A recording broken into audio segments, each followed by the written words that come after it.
रोशनियों, तोहफों और तकरीबात से आगे क्रिसमस के दिल में एक गहरी और अबदी खुशी है। इस हफ्ते हम क्रिसमस की इस असल खुशी को जानते हैं, वो खुशी जो मसीह की पैदाइश में पाई जाती है। एक ऐसी खुशी जो पूरी इंसानियत के लिए उम्मीद, सलामती और खुशखबरी लेकर आई। ये खुशी किसी एक दिन या लम्हे की नहीं, न ही हालात की मोहताज है। ये एक रूहानी खुशी है जो दिल को शुक्रगुजारी, हैरत और तसल्ली से भर देती है।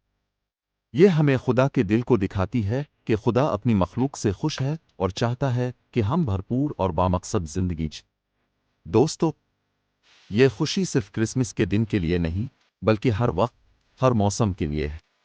ये हमारी सोच बदलती है, हमारे दिल को मजबूत करती है और हमें शुक्रगुजारी और उम्मीद के साथ जीना सिखाती है। आए, हम इस क्रिसमस रोशनियों से बढ़कर मसीह की खुशी को अपनाएं, वो खुशी जो हमेशा कायम रहती है और हमारी जिंदगियों पर गहरा असर छोड़ती है। अगर आप चाहें तो मैं इस पैगाम को